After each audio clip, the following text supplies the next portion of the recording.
ನಮಸ್ಕಾರ. ಈ ಶುಭ ಮುಂಜಾನೆಯಲ್ಲಿ ನನ್ನ ವಂದನೆಗಳನ್ನು ನಿಮ್ಮ ಹೃದಯಕ್ಕೆ ಅರ್ಪಿಸುತ್ತಾ ನನ್ನ ಕಾರ್ಯಕ್ರಮವನ್ನು ಪ್ರಾರಂಭ ಮಾಡ್ತಾ ಇದ್ದೀನಿ. ನಮಸ್ಕಾರ. ದಯವಿಟ್ಟು ಇವತ್ತಿನ ಈ ಟಾಪಿಕ್ಕು ಭಾಳ ಮುಖ್ಯವಾಗಿದೆ. ನೀವೆಲ್ಲರೂ ಇದನ್ನು ಗಮನ ಇಟ್ಟು ಕೇಳಬೇಕು. ಈ ಚಾನಲನ್ನು ನೀವು ಸಬ್ಸ್ಕ್ರೈಬ್ ಮಾಡಬೇಕು, ಲೈಕ್ ಕೊಡಬೇಕು ಅಂತ ಕೇಳಿಕೊಳ್ಳುತ್ತಾ ನಾನು ಈ ಶುಭ ಮುಂಜಾನೆಯಲ್ಲಿ ನನ್ನ ಮಾತುಗಳನ್ನು ಈ ಮೂಲಕವಾಗಿ ನಾನು ಹೇಳ್ತಾ ಇದ್ದೀನಿ. ಸಿಂಹಾವಲೋಕನ.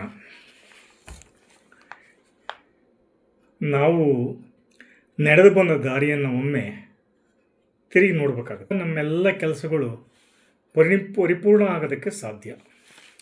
ಆದ್ದರಿಂದ ನಾವು ಕಷ್ಟ ಬಿದ್ದಿದ್ವಿ, ಹಿಂದೆ ಏನೇನು ಕಷ್ಟ ಅನುಭವಿಸಿದ್ವಿ, ಸುಖ ಅನುಭವಿಸಿದ್ವಿ, ಅವನ್ನೆಲ್ಲ ಒಮ್ಮೆ ಹಿಂದಿರುಗಿ ನೋಡಬೇಕಾಗುತ್ತದೆ, ನೆನಪು ಮಾಡಿಕೊಳ್ಬೇಕಾಗುತ್ತದೆ. ನೆನಪು ಮಾಡಿಕೊಳ್ಳಲಿಲ್ಲ ಅಂತೇಳಿದರೆ ನಮಗೆ ಅದರ ಒಂದು ಪರಿವೇನೇ ಇಲ್ದಂಗೆ ಆಗಿಬಿಡ್ತದೆ. ಹೀಗಾಗಿಬಿಟ್ಟು ನಾವು ಆ ಕೆಲಸವನ್ನು ನಾವು ಮಾಡ್ಕೊಬೇಕು. ಅದನ್ನು ಇಂಗ್ಲೀಷ್ ಕವಿ ಏನು ಹೇಳ್ತಾನೆ ಅಂತ ಹೇಳಿದರೆ, ಈ ದಿನ ನಿಂತಿರುವುದು ನೆನ್ನೆಯ ಹೆಗಲ ಮೇಲೆ, ಇವತ್ತು ನೆನ್ನೆಯ ಹೆಗಲ ಮೇಲೆ. ಈ ದಿನ ನಿಂತಿರುವುದು ನೆನ್ನೆಯ ಹೆಗಲ ಮೇಲೆ.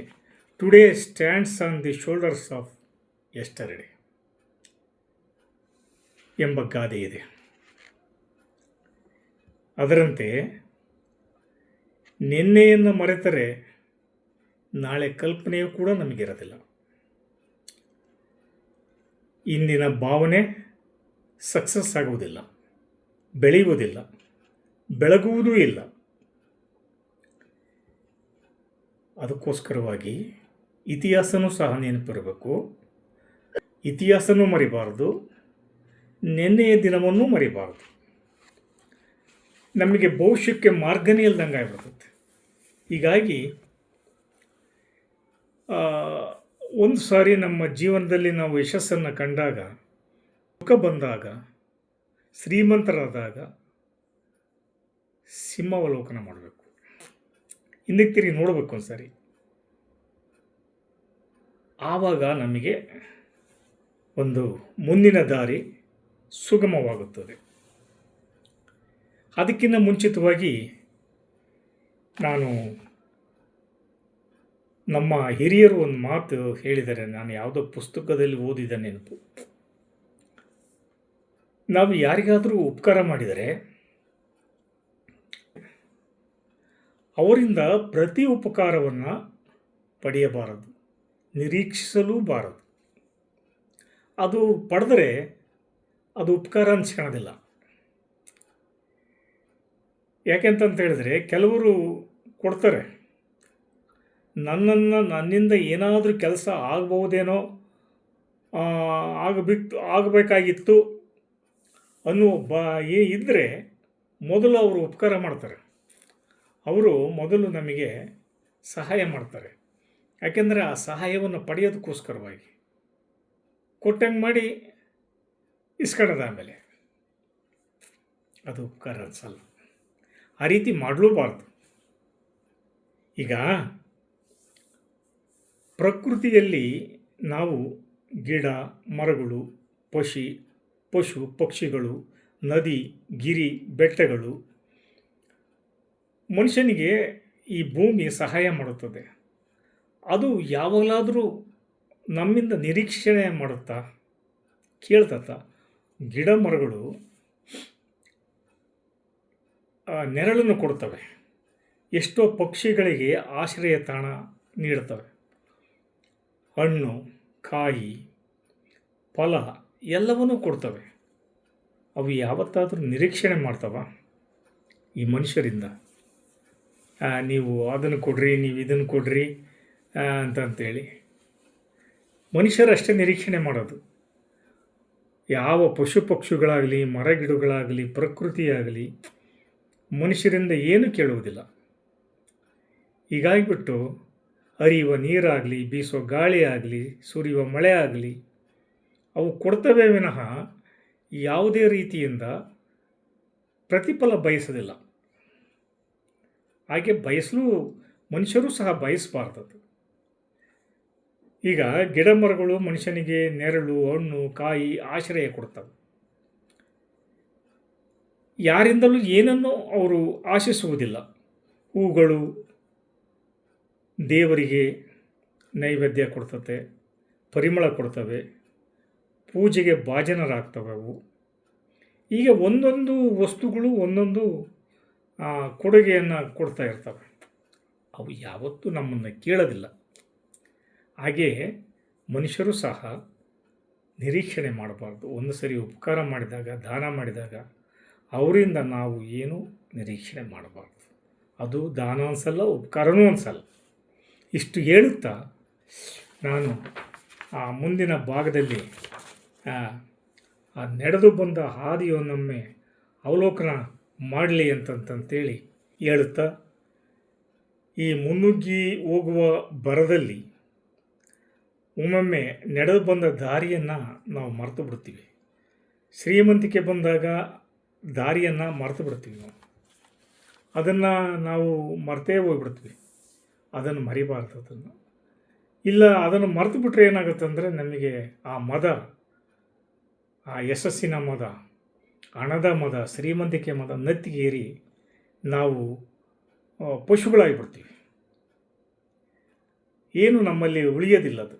ಅದಕ್ಕಾಗಿ ನಡೆದು ಬಂದ ಹಾದಿಯನ್ನೊಮ್ಮೆ ತಿರುಗಿ ನೋಡಬೇಕು. ಗೊತ್ತಾಯ್ತಾ? ಒಂದು ಸರಿ ನಾವು ಮುನ್ನುಗ್ಗಿ ಹೋಗೋ ಬರದಲ್ಲಿ ಎಡೆ ಬಿದ್ದು ಬಿಡ್ತೀವಿ. ಆಗ ತಿನ್ನುವ ಪೆಟ್ಟಿನಿಂದ ನಾವು ಚೇತರಿಸಿಕೊಳ್ಳೋದು ಭಾಳ ಕಷ್ಟ ಆಗಿಬಿಡ್ತದೆ. ಅದನ್ನು ಚೇತರಿಸ್ಕೊಳ್ಳೋಕ್ಕೆ ಆಗೋದಿಲ್ಲ. ಆದ್ದರಿಂದ ಹಿಂದೆ ನಡೆದು ಬಂದ ದಾರಿಯನ್ನು ಮೇಲಿಂದ ಮೇಲೆ ತಿರುಗಿ ನೋಡಬೇಕು. ಆಗ ಮಾಡುವುದರಿಂದ ನಮಗೆ ಎಲ್ಲ ರೀತಿಯಿಂದಲೂ ಒಂದು ಸಮಾಧಾನ ಆಗುತ್ತೆ. ಎಚ್ಚೆತ್ಕೊಂತೀವಿ. ಮಾಡಿದ ತಪ್ಪುಗಳು ಯಾವುವು, ಅವುಗಳಿಗೆ ಕಾರಣ ಏನು ಎಂಬುದನ್ನು ನಾವು ಪರಾಮರ್ಶಿಸಿ ನೋಡ್ತೀವಿ. ಅದು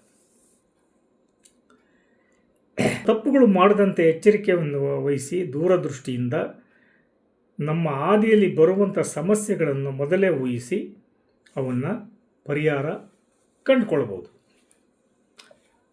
ಇಲ್ಲ ಅಂತಂತೇಳಿದರೆ ಅದಕ್ಕೆ ಹಿರಿಯರು ಹೇಳ್ತಾರೆ ಸಿಂಹಾವಲೋಕನ ಅಂತಂತೇಳಿ. ಸಿಂಹವು ನಡೆಯುವಾಗ ಪ್ರತಿ 4 ಹೆಜ್ಜೆ ಮುಂದೆ ಹೋಗೋದು, ಒಂದು ಸರಿ ಹಿಂದಕ್ಕೆ ತಿರುಗಿ ನೋಡ್ತದೆ. ಅದು ಹೋಗ್ಬೇಕಾದ್ರೆ ಸುತ್ತಲೂ ನೋಡ್ತತೆ, ಒಂದು ಸರಿ ಹಿಂದಕ್ಕೆ ತಿರುಗಿ ನೋಡ್ತತೆ, ಒಂದು ಸರಿ ಸುತ್ತಲೂ ಹೋಗ್ತಿರ್ತದೆ. ಮತ್ತು ಸಿಂಹ ನಡಿಗೆಯಿಂದ ಮುಂದಕ್ಕೆ ಹೋಗುತ್ತೆ, ಮತ್ತೆ ಸ್ವಲ್ಪ ದೂರ ಹೋಗುತ್ತೆ, ಮತ್ತೆ ಒಂದು ಸರಿ ಹಿಂದಕ್ಕೆ ತಿರುಗಿ ನೋಡ್ತದೆ, ಮತ್ತೆ ಸ್ವಲ್ಪ ದೂರ ಹೋಗುತ್ತೆ, ಮತ್ತೆ ಹಿಂದಕ್ಕೆ ತಿರುಗಿ ನೋಡ್ತದೆ. ಅದರದ್ದು ಹ್ಯಾಬಿಟ್ ಅದು. ಅದಕ್ಕೆ ನಾವು ಸಿಂಹಾವಲೋಕನ ಅಂತಂತ ಕರಿತೀವಿ. ಪದೇ ಪದೇ ನೋಡ್ತಾ ಇರ್ತದೆ ಅದು. ಅದಕ್ಕೆ ಕಾರಣ ಏನು ಅಂತ ಅದಕ್ಕೆ ಗೊತ್ತಿರಲ್ಲ. ಅದು ಆದರೂ ಒಂದು ಸರಿ ಅವಲೋಕನ ಮಾಡ್ತಿರ್ತದೆ. ಆ ಪ್ರವೃತ್ತಿ ಮನುಷ್ಯನಿಗೂ ಬರಬೇಕು. ಮನುಷ್ಯನಿಗೆ ಬರಲಿಲ್ಲ ಅಂತ ಹೇಳಿದರೆ ಜೀವನ ಮಾರ್ಗದಲ್ಲಿ ರಚನಾತ್ಮಕವಾಗಿ ಯಾವುದನ್ನೂ ಅಳವಡಿಸಿಕೊಳ್ಳೋಕ್ಕೆ ಆಗೋದಿಲ್ಲ. ನಾವು ಹಿಂದಕ್ಕೆ ತಿರುಗಿ ನೋಡಲಿಲ್ಲ ಅಂದರೆ, ನಮ್ಮ ಬದುಕನ್ನು ಹಿಂದಕ್ಕೆ ತಿರುಗಿ ನೋಡಲಿಲ್ಲ ಅಂತೇಳಿ ನಾವು ಪಟ್ಟ ಕಷ್ಟಗಳೇನು, ನಾವು ಯಾವ ರೀತಿ ನಾವು ಹಿಂದೆಲ್ಲ ಕಷ್ಟ ಬಿದ್ವಿ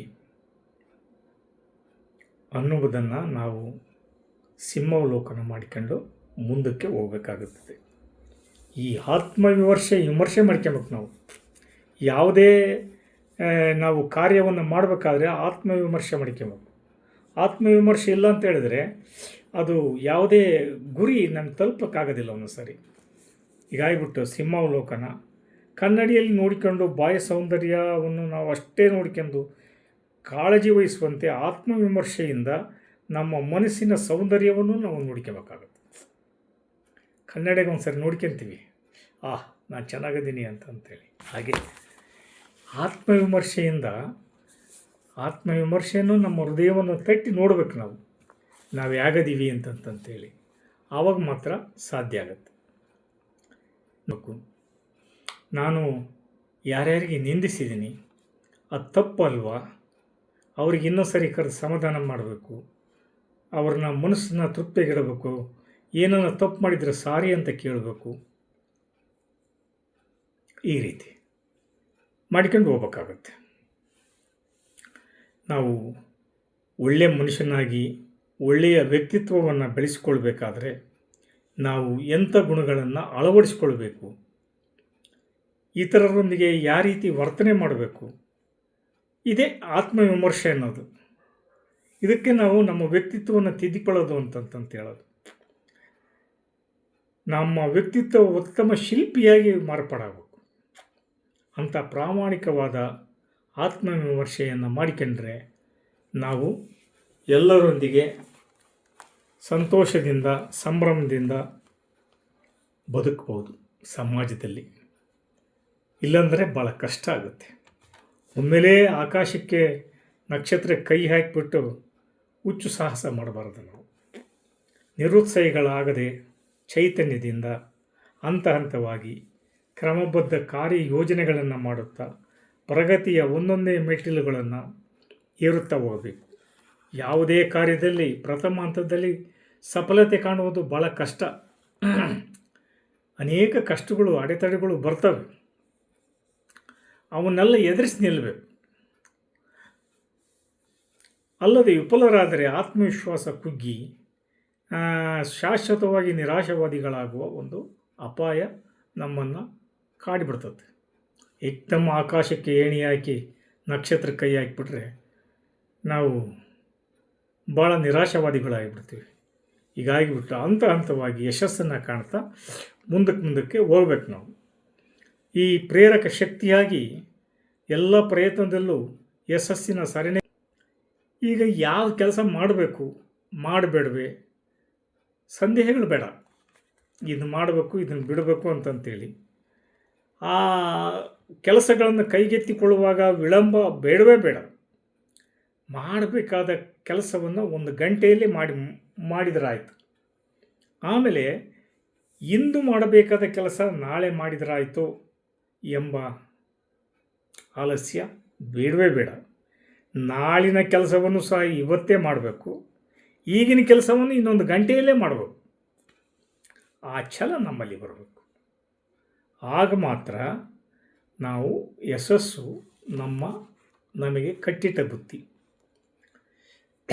ಈಗ ಉದಾಹರಣೆಗೆ ಒಂದು ಮಗು, ಹೀಗಾಗಿ ಆ ರೀತಿ ನಾವು ಪ್ರಾಮಾಣಿಕ ಒಂದು ಪ್ರಯತ್ನವನ್ನು ನಮ್ಮ ಭವಿಷ್ಯದ ದಾರಿಯಲ್ಲಿ ನಾವು ಕಂಡುಕೊಳ್ಬೇಕಾಗುತ್ತದೆ. ಹೀಗಾಗಿ ಆಕಸ್ಮಿಕವಾಗಿ ಯಾವುದೇ ಕಾರಣದಿಂದ ಸೋಲು ಕಂಡು ಬಂದರೆ ಆ ಸೋತ್ಬಿಟ್ನಲ್ಲಪ್ಪ ನಾನಂತ ಧೃತಿಗೆಡದೆ ಮುಂದಿನ ಹೆಜ್ಜೆ ಇಡಬೇಕು. ಮುಂಜಾಗ್ರತೆ ದೋಷಗಳು ಎಷ್ಟೇ ಬರಲಿ ಅದನ್ನೆಲ್ಲ ಮೆಟ್ಟಿ ಮುಂಜಾಗ್ರತೆಯಿಂದ ನಾವು ಮುನ್ನಡೆಯಬೇಕಾಗುತ್ತೆ. ಆತ್ಮವಿಶ್ವಾಸದಿಂದ ಆರಂಭ ಮಾಡಬೇಕು ಅದನ್ನು. ಅದಕ್ಕಾಗಿಯೇ ನಮಗೆ ಆಗಿನ ಒಂದು ಪರಿಸ್ಥಿತಿಯಲ್ಲಿ ಸ್ವಾಮಿ ವಿವೇಕಾನಂದರು ಯೂತ್ಸ್ಗೆ ಒಂದು ಕರೆಯನ್ನು ಕೊಟ್ಟರು, ಮರಳಿ ಯತ್ನವ ಮಾಡು ಅಂತಂತೇಳಿ. ಸ್ವಾಮಿ ವಿವೇಕಾನಂದರು ಬಡಿದೆಬ್ಬಿಸಿದ್ರು ಅವಾಗ, ಮರಳಿ ಯತ್ನವ ಮಾಡು ಅಂತಂತೇಳಿ. ಆ ಯತ್ನ ಮಾಡಲಿಲ್ಲ ಅಂತಂತೇಳಿದರೆ ನಾವು ಭಾಳ ಕಷ್ಟ ಆಗುತ್ತದು. ಅದೃಷ್ಟವನ್ನು ನಂಬಿ ನಾವು ಯಾವತ್ತೂ ಆಲಸ್ಯಗಳಾಗಬಾರ್ದು. ನಾವು ಅದೃಷ್ಟದ್ರೆ ಸಿಗುತ್ತೆ, ಇಲ್ಲಾಂದರೆ ಬಿಡಪ್ಪ ಅಂತಂತೇಳಿ ಅದರಂಥ ಹೇಳಿ ಕೆಲಸ ಯಾವುದೂ ಇಲ್ಲ. ಅದೃಷ್ಟವನ್ನು ಎಂದೂ ನಂಬಬಾರ್ದು. ನಾವು ನಮ್ಮ ಪ್ರಾಮಾಣಿಕ ಪ್ರಯತ್ನವನ್ನು ನಾವು ಪಡ್ತಾ ಇರಬೇಕು.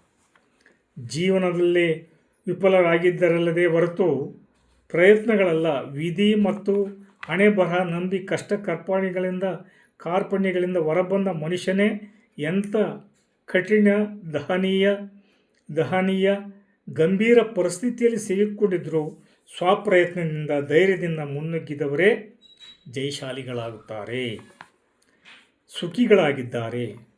ಪರಿಶ್ರಮವಾದಿಗಳು, ಪ್ರಯತ್ನಶಾಲಿಗಳು ಮುಂದೆ ಹಣೆ ಬರಹ ಅದೃಷ್ಟನ ನಂಬಿಕೊಂಡು ಬೇರೆ ಬೇರೆ ರೀತಿಯಿಂದ ಏನೇನೋ ಆಗಿದ್ದಾರೆ. ಆದ್ದರಿಂದ ನಮ್ಮ ಸ್ವಸಾಮರ್ಥ್ಯದಿಂದ ಪ್ರಯತ್ನ ಮತ್ತು ಆತ್ಮವಿಶ್ವಾಸದಲ್ಲಿ ನಂಬಿಕೆ ಇಟ್ಟು ಜೀವನದ ಸಫಲತೆಯನ್ನು ಕಂಡುಕೊಳ್ಳುವಲ್ಲಿ ನೀವು ಯಶಸ್ವಿಯಾಗಬೇಕು ಅಂತ ಹೇಳುತ್ತಾ ಇವತ್ತಿನ ಒಂದು ಕಾರ್ಯಕ್ರಮವನ್ನು ಇಲ್ಲಿಗೆ ಮುಗಿಸ್ತಾ ಇದ್ದೀನಿ. ದಯವಿಟ್ಟು ಸಬ್ಸ್ಕ್ರೈಬ್ ಮಾಡಿ, ಲೈಕ್ ಕೊಡಿ, ಚಾನಲನ್ನು ಗ್ರೋ ಮಾಡೋಕ್ಕೆ ಅನುಕೂಲತೆ ಆಗುತ್ತೆ ಅಂತ ಕೇಳಿಕೊಳ್ಳುತ್ತಾ ನನ್ನ ಮಾತುಗಳನ್ನು ಮುಗಿಸ್ತಾ ಇದ್ದೀನಿ. ಜೈ ಹಿಂದ್, ಜೈ ಕರ್ನಾಟಕ.